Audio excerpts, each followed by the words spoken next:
So what you find is that I said that the trees that you see around you, the small plants that you see around in your environment, they are included under the plants. But don't think only these green large trees or shrubs, herbs which you see, they only are the plants. What I was telling is, you will find that this plant kingdom has total how many divisions? 5 divisions. Now, what are these 5 divisions? The first one is the algae. Algae, or also it is called Thallophyta. The second one is called as Bryophyta. The third one is called Pteridophyta. The fourth is Gymnosperm. Okay, Gymnosperms. And the fifth one is the Angiosperms. So all the flowering plants, that means those herbs, shrubs, trees that you see around you, they are all the angiosperms. But like this algae, bryophyta, some algae are microscopic in nature. In them you don't find that the plant body is differentiated into roots, stem and leaves. Bryophyta, they have been divided into roots, stem and leaves, but they are not like the large trees. Then pteridophyta, they somewhat look like trees, but not exactly very, or they do not have a great height. Next, gymnosperms like cycas, the pine tree which you see, they all belong to gymnosperm. That is, they don't have any flowers. So all these which you see, they do not have the flowers. Only the flowering plant is the angiosperm. Okay. So what are the features that the plants have? All these divisions that you saw, algae or thallophyta, bryophyta, pteridophyta, gymnosperm, angiosperm, they are all eukaryotic. That is, the nucleus is surrounded by a nuclear membrane and they have membrane bound cell organelles. Then they are multicellular, that is, they have more than one cell. They are autotrophic, that is, they can prepare their own food by photosynthesis, and they have a cell wall made up of cellulose. Am I clear to everyone?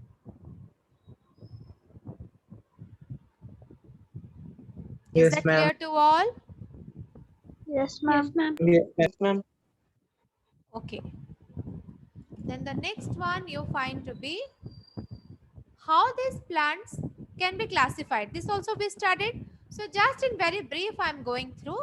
So the first artificial system of classification was the first system to classify the plants, which was introduced or discovered by Carlos Linnaeus. Now on what basis he will classify, or he is said to classify the plants? On the basis of morphological characters, on the basis of vegetative characters, means outer features of the plant, such as its habit, color, number, shape of the leaves. And it was also based on the androecium structure, that is, what is the structure of the stamen. So unless and until you classify the plants, all the plants, you cannot study them. So these were certain classification systems. The one is the artificial classification system. Now the second one comes the natural classification system, where you see that what were the characters considered? The external features, that is the outer features of the plants, as well as the internal features like the anatomy, like what is present, what about the tissues of the plant, what is present inside the plant, the ultrastructure, what is the cell, what is the structure of the cell of each of the part of the plant. So these were your points which were taken or chosen to classify. Then embryology, what about the embryo of each of the plant, what is its phytochemistry? Phytochemistry means what are the chemicals, molecules present and how do they react. So these were all studied under the natural classification system, which was given by Bentham and Hooker. So this part also we had discussed in the previous class. Now next comes another classification system, That is the phylogenetic classification system, where I said, taking an example of the human being. The characters which you see in the human being, they were not present million years back. But remember, all the monkeys, all the species of monkeys, human beings, they have a common origin. They have a common ancestor. Like you can see, this is said to be, suppose, the common origin they have originated. Then, like a tree, they have branched into different species. Am I clear to all? Yes or no? Yes, ma'am. Yes. Yes, ma'am. Now you must be thinking, how is it possible that we are taking this phylogenetic classification system? The word phylogenetic means evolution. Study about evolution is the class phylogenetic, is the phylogeny.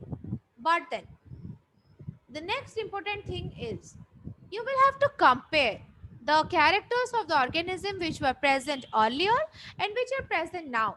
On that basis also you can find the similarities and dissimilarities, and you can classify the organisms. So this cannot happen only in case of human beings or animals. This is also possible in case of the plants. Many plants have got extinct. Many new plants are emerging. So the extinct plants which are not there with us, but the plants which have with us are, or with, they are present with us now, we can compare those characters of earlier plants which were present and now the plants which are present. So at least we can find out some similarities and dissimilarities. Based upon that, we can classify the plants also. Now the next one comes some of the other systems of biological classification, where you find some other classification systems are there, such as the numerical taxonomy. So what is this numerical taxonomy? It is totally based on the data, means the characters which are found in the plants, they are assigned into some numbers and codes, and then the data is processed using the computers. That is numerical taxonomy, and at a time hundreds of characters can be taken. Then next is cytotaxonomy. It is based on the cytological information. Which cytological information? Information about the chromosome, information about the structure of the cell, because cytological means study about the cell, the behavior of the cell, the behavior of chromosomes, the behavior of genes. These can all be studied under cytotaxonomy. Then chemotaxonomy, it uses the chemical constituents of the plant. What are the chemical constituents of the plant? And these chemical constituents will definitely differ from plant to plant. It will not be same. On that basis also we can classify the plants into different groups. So remember, these are some other sources of classification which has got advanced nowadays, and these three are mostly used, that is numerical taxonomy, cytotaxonomy and chemotaxonomy. Am I clear to everyone? Yes, ma'am. Yes, ma'am. Okay. Now the next group of organism which comes, or as I told, the plant kingdom has been classified into several divisions, 5 divisions. The first one is said to be the algae, or what is the other name of algae? It is commonly called as algae, but the scientific name is what? Thallophyta. Acha, tell me, have you not read about these algae, bryophyta, pteridophyta, gymnosperm, angiosperms? Have you read earlier in your previous classes? Yes or no? Yes. In which class? Ninth. Good. Who taught you? You. Yes, I had only taught. So, we had discussed already about algae. So, it is called Thallophyta. Now, first of all, why it is called Thallophyta? Here, the meaning of phyta, the word meaning of phyta means plants. And the meaning of thallo word comes from thallus. What is the meaning of thallus? when the plant body is not differentiated into roots, stems, and leaves. Still, they belong to the plant kingdom because they are autotrophic in nutrition. They have cell wall made up of cellulose. They are eukaryotic, they are multicellular. For these reasons, they look green in color. They can be green in color, they can be brown in color, they can be red in color also. So for these reasons, they are included under the plant kingdom. So you can see what are the characters of this algae. They are very simpler organisms. The body is thalloid, or they have a thallus body, where the body is not differentiated into roots, stems, and leaves. They are autotrophic, that is, they can prepare their own food by the process of photosynthesis because they have chlorophyll. And what is their habitat? They are aquatic. You will find them both in the fresh water as well as in the marine water. Then next, you will also find them in the moist areas. Moist areas means which always remains wet, like in the moist stones, in the moist soils, and in the moist wood. And some of these algae also occur in association with whom? With the fungi, forming what? Lichen. And you also find them in association with the animals. In the body of animals also you find algae, such as on the body of sloth bear. The black bear which you have seen commonly, that is called a sloth bear. On its body you find those algae to be growing. And these algae are of different size, are of different forms. We have three different forms of algae. One is microscopic unicellular form. Microscopic means very, very small. Unicellular means only single cell you will find in them, like Chlamydomonas. Then another is colonial form, means they remain in groups, such as volvox. Then filamentous forms, that is elongated in structure, very long in structure, which can be ribbon shape, like the ribbon which you see. It is an elongated structure, is not it? Like this, you see the ribbon. So this algae, they form the ribbon shaped structure, elongated structure called filamentous. Example is Eulothrix and Spirogyra. So once again I repeat. So the first division under plant kingdom comes to be the Thallophyta, commonly called as algae. The plant body is very simple, is thalloid, means the plant body is not differentiated into root, stem, and leaves. They are autotrophic, means they can prepare their own food by photosynthesis. They have chlorophyll. They are aquatic, living in both fresh water and marine water. You can find them in the moist stones, soils, and wood, and you find them to be occurring in association with fungi forming lichen, and in the body of animals such as the sloth bear, and they are of different size and different forms, like they can be microscopic unicellular, example is Chlamydomonas. Then they can be colonial also, example volvox, and they can be filamentous also, like Eulothrix and Spirogyra. Am I clear to everyone? Yes, ma'am. Yes, Yes, ma'am. ma'am. Good. Now let's see what is the classification of algae. Okay, how the algae is classified. The algae is classified on the basis of what? On the basis of the major pigments present in them. Pigment means the colored substance present in them, which give them a color to these algae, depending upon the stored food they have, depending upon the nature of cell wall. On these bases, we can classify algae into three different types, that is called as chlorophyceae, which is commonly called green algae, phaeophyceae, commonly called brown algae, rhodophyceae, commonly called as what? The red algae. So once again I repeat, we can have three different types or classes of algae, that is green algae called chlorophyceae, brown algae called phaeophyceae, and red algae called as rhodophyceae. Is that clear?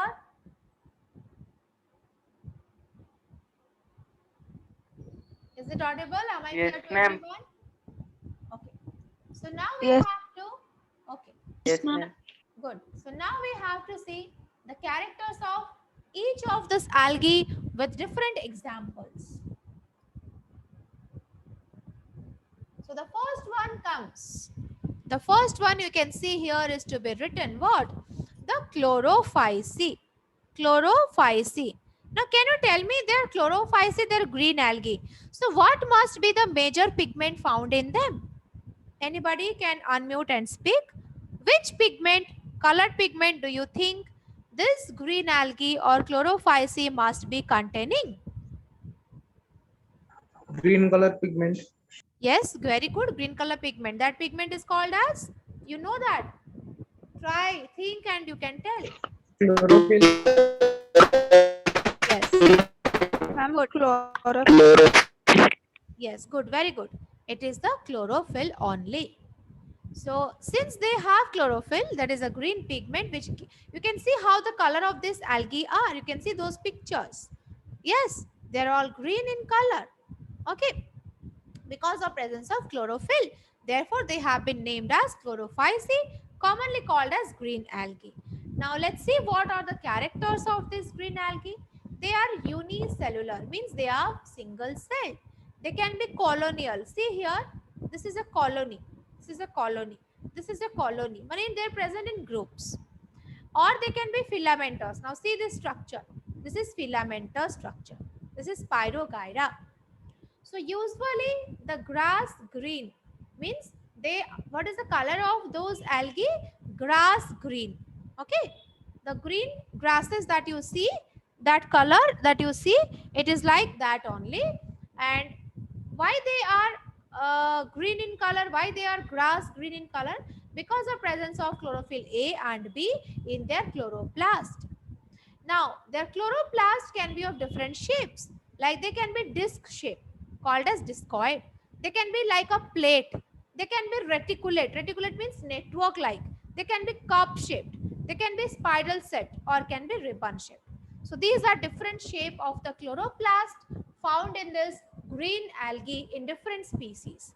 And remember, most of them have one or more pyrenoids, that is the storage bodies located in their chloroplast. Means inside the chloroplast you find there are one or more storage bodies in them called as pyrenoids, which are located in their chloroplast. And these pyrenoids contain what? Protein besides starch. Means it contains starch and proteins. Which one contains starch and proteins? Who will tell? Which contains starch and proteins in case of green algae? Name the structure found in the chloroplast containing starch as well as proteins. What will be your answer? Yes? Anybody can say the answer? Good, it is the pyrenoid. So remember, the chloroplast have certain structure which act as storage bodies called pyrenoids, which are found to be storing the proteins and starch in green algae. Now, in algae, another stored food is also present called as oil droplets. So the pyrenoids basically store the starch and protein, and in algae you can also find oil droplets are also present to be stored. Now they have a very rigid cell wall which is made up of cellulose. Means the cell wall has two layers. The cell wall consists of two layers, one outer layer and an inner layer. Outer layer is made up of pectose and inner layer is made up of cellulose. Both are sugars. Okay. So what can be examples of green algae? Chlamydomonas. This is Chlamydomonas. Then Volvox. This is the Volvox. Then Eulothrix. Eulothrix Spirogyra look like this, filamentous. And Cara. This one is said to be the Cara. Okay. So once again, I repeat about chlorophyce or green algae that we studied just now. First of all, they are called green algae because of presence of the green colored pigment called as chlorophyll A and B in their chloroplast. They are unicellular, that is single cell they can be, or they can be colonial, present in groups, or they can be filamentous. Now next is the chloroplasts found in them have different shape, like it can be discoid, it can be plate-like, it can be reticulate, it can be cup-shaped, it can be spiral, or it can be ribbon-shaped. And most of them have storage bodies which are located in their chloroplast, and these storage bodies are called pyrenoids, which contain protein besides starch. Even some algae can store oil droplets also. Now they have a rigid cell wall which is made up of two layers. Outer layer is made up of pectose, inner layer is made up of cellulose. And examples of chlorophyce or green algae are Chlamydomonas, Volvox, Eulothrix, Spirogyra, and Cara. So you have to remember minimum all the characters, minimum at least 6 characters you have to remember. Along with that, any 2 examples you have to remember for green algae, red algae, and brown algae. So am I clear to everyone about the green algae part or this chlorophyce? Is that clear to everyone? Or anybody is having any doubts can ask. Yes, ma'am. Is that clear to all? Yes, Yes, ma'am. ma'am. Okay. The next one comes the Phaeophyce. So let's study about this Phaeophyce.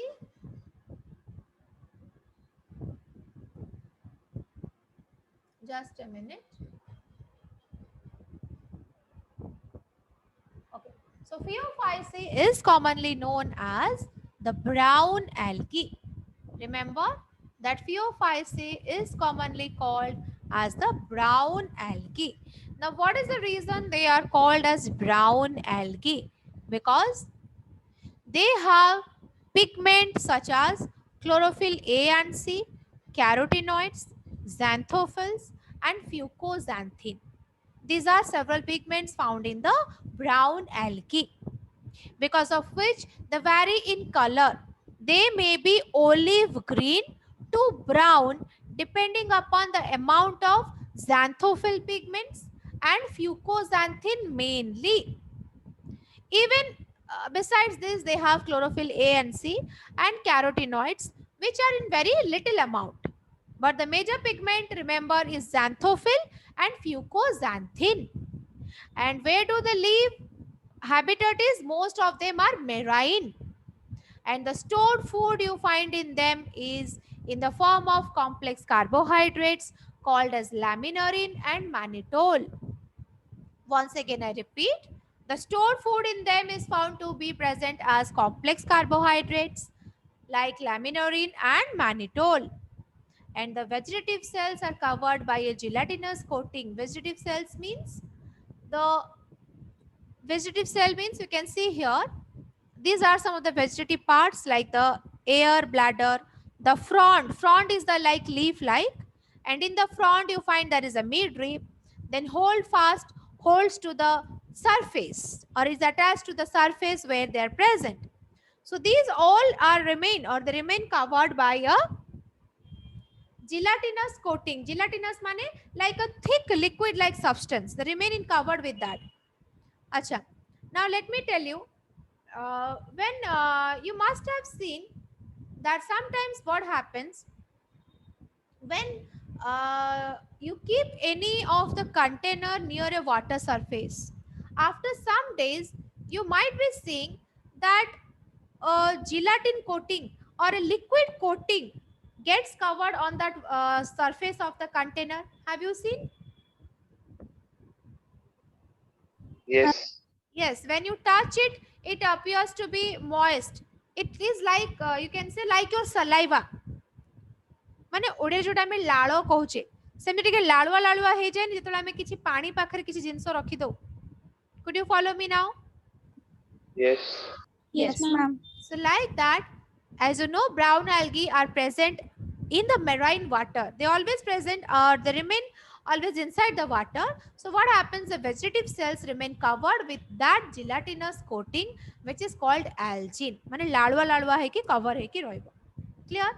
Now the plant body is attached to the substratum. Meaning of substratum is the surface to which it is attached. So So to the surface it is attached by the hold fast. See, this is the hold fast here. Then it has a stalk called as stipe. This particular stalk you find, this is called as stipe. See here, it has been labeled as stipe. This is the hold fast. This is the stipe. Then and leaf-like photosynthetic organ called as frond. This leaf-like organ which you see, it is called as what? The frond. And what can be the examples? Example can be ectocarpus, dictyota, laminaria, sargassum, and fucus. This is sargassum. This is fucus, and this is laminaria. And this is your dictyota. Any two examples you can remember. So once again, let me repeat about Phaeophyceae or brown algae. So their habitat is marine in nature. Then why they are brown in color? Pheo means brown. So why they are brown in color? Reason is they have xanthophyll pigment and fucoxanthin, due to which they vary in color from olive green to brown. They can have other pigments such as chlorophyll A and C and carotenoids, but in little amount. Then the food in them is stored in the form of complex carbohydrates like laminorin and mannitol. Then the vegetative cells are covered by gelatinous coating called algin. The plant body is attached to substratum by holdfast, and they have a stalk called as stipe and leaf-like photosynthetic organ called as frond. And any two examples you can remember, that is laminaria, fucus, sargassum, and dictyota. Am I clear to everyone? Could you follow about Phaeophyceae or brown algae? Yes, ma'am. Yes, ma'am. Okay.